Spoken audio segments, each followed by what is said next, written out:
Welcome to my channel. Subscribe to my channel. ಎಲ್ಲರಿಗೂ ನಮಸ್ಕಾರಗಳು.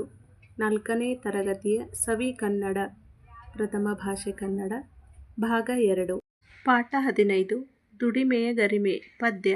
ಈ ಪದ್ಯದ ಪ್ರಶ್ನೋತ್ತರಗಳನ್ನು ತಿಳಿಯೋಣ. ನೀವಿನ್ನೂ ನಮ್ಮ ಚಾನಲ್ನ ಸಬ್ಸ್ಕ್ರೈಬ್ ಮಾಡಿಲ್ಲ ಅಂದರೆ ಪ್ಲೀಸ್ ಸಬ್ಸ್ಕ್ರೈಬ್ ಮಾಡಿ, ಶೇರ್ ಮಾಡಿ, ಕಮೆಂಟ್ ಮಾಡಿ.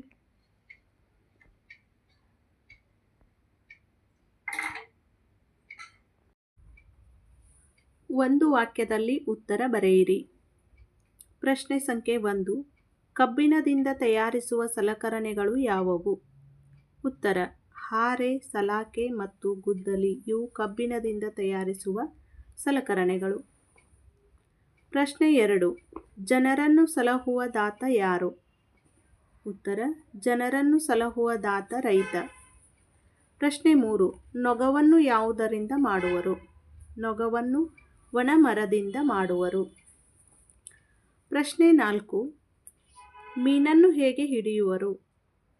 ಉತ್ತರ: ಬಲೆಯನ್ನು ಬೀಸುತ್ತಾ ಮೀನನ್ನು ಹಿಡಿಯುವರು. 2-3 ವಾಕ್ಯಗಳಲ್ಲಿ ಉತ್ತರ ಬರೆಯಿರಿ. ಪ್ರಶ್ನೆ 1. ಬಳಗದ ಮೆಚ್ಚುಗೆಯನ್ನು ಬಟ್ಟೆ ಹೊಲೆಯುವವರು ಹೇಗೆ ಗಳಿಸಬಹುದು? ಉತ್ತರ: ಹೊಸ ಹೊಸ ಬಗೆಯ ಉಡುಪುಗಳನ್ನು ಹೊಲಿದು ಮೈಯನ್ನು ಮನವನ್ನು ಬೆಳಗುವಂತೆ ಮಾಡಿದಾಗ ಬಟ್ಟೆ ಹೊಲೆಯುವವನು ಬಳಗದ ಮೆಚ್ಚುಗೆಯನ್ನು ಗಳಿಸುವನು. ಪ್ರಶ್ನೆ 2. ನೇಗಿಲನ್ನು ಹೇಗೆ ಮಾಡುವರು? ಉತ್ತರ: ಕಾಡನ್ನು ಅಲೆದು ವನಮರ ಹುಡುಕಿ ತಂದು ಅದನ್ನು ನೇಗಿಲ ಅಳತೆಗೆ ಕೊಯ್ದು ಕೆತ್ತನೆಯೊಂದಿಗೆ ಉತ್ತಮ ನೇಗಿಲನ್ನು ಮಾಡುವರು. ಕೊಟ್ಟಿರುವ ಪದಗಳಲ್ಲಿ ಸರಿಯಾದ ಪದ ಆರಿಸಿ ಬಿಟ್ಟ ಸ್ಥಳದಲ್ಲಿ ಬರೆಯಿರಿ. ಕಾರ್ಮಿಕ, ಕತ್ತೆ, ರೈತ, ಬಲೆ, ಮರ. ಜನರನ್ನು ಸಲಹುವವನು ರೈತ. ನೊಗವನ್ನು ಮರದಿಂದ ಮಾಡುತ್ತಾರೆ. ಬಟ್ಟೆಯ ಗಂಟನ್ನು ಕತ್ತೆ ಹೊರುತ್ತದೆ. ಮೀನನ್ನು ಹಿಡಿಯಲು ಬಲೆ ಬಳಸುತ್ತಾರೆ. ಖಾಲಿ ಜಾಗದಲ್ಲಿ ಪದ್ಯದ ಮುಂದಿನ ಸಾಲುಗಳನ್ನು ಬರೆದು ಪೂರ್ಣಗೊಳಿಸಿ. ಹೊಸ ಹೊಸ ಬಗೆಯಲ್ಲಿ ಉಡುಗೆಯ ಹೊಲೆಯುತ್ತ ಮೈಯನ್ನು ಮನವನ್ನು ಬೆಳಗಿಸುವೆ.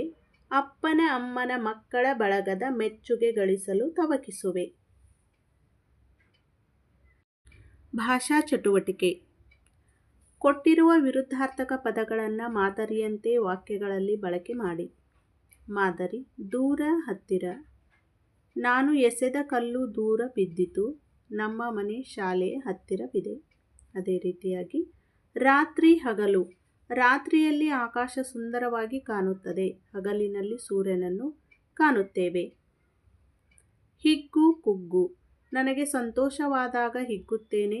ನನಗೆ ದುಃಖವಾದಾಗ ಕುಗ್ಗುತ್ತೇನೆ. ಸುಳ್ಳು, ನಿಜ. ಸುಳ್ಳು ಹೇಳಿ ಯಾರಿಗೂ ಮೋಸ ಮಾಡಬಾರದು. ಪ್ರತಿಕ್ಷಣ ನಾವು ನಿಜವನ್ನೇ ನುಡಿಯಬೇಕು.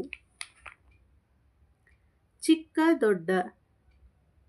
ನಾನು ಚಿಕ್ಕವನಿದ್ದಾಗ ತೊದಲು ನುಡಿ ಕೇಳಿ ನನ್ನ ತಾಯಿ ಖುಷಿ ಪಡುತ್ತಿದ್ದಳು.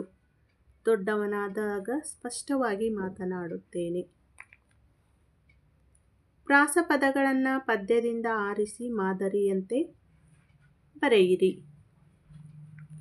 ಮಾದರಿ: ರೈತನಿಗೆ, ದಾತನಿಗೆ. ಹೊಯ್ಯುವೆನು, ನೀಡುವೆನು. ಹಿಡಿಯುವೆನು, ಎನಿಸುವೆನು. ಬೆಳಗಿಸುವೆ, ತವಕಿಸುವೆ. ಕೊಟ್ಟಿರುವ ವಾಕ್ಯದಲ್ಲಿ ಕೆಲಸವನ್ನು ಸೂಚಿಸುವ ಪದವನ್ನು ಗುರುತಿಸಿ ಬರೆಯಿರಿ. ನೇಗಿಲ ಅಳತೆಗೆ ಕೊಯ್ಯುವೆನು. ಇದರಲ್ಲಿ ಕೊಯ್ಯುವೆನು ಕೆಲಸವನ್ನು ಸೂಚಿಸ್ತಕ್ಕಂಥ ಪದ. ಕತ್ತೆಯ ಬೆನ್ನಲ್ಲಿ ಇರಿಸುವೆನು. ಸಂಜೆಗೆ ಹಣವನ್ನು ಎಣಿಸುವೆನು. ಇವೆಲ್ಲವೂ ಕೆಲಸವನ್ನು ಸೂಚಿಸ್ತಕ್ಕಂಥ ಪದಗಳಾಗಿವೆ. ಈ ವಿಡಿಯೋ ನಿಮಗೆ ಇಷ್ಟ ಆದರೆ ಪ್ಲೀಸ್ ಲೈಕ್ ಮಾಡಿ. ಧನ್ಯವಾದಗಳು.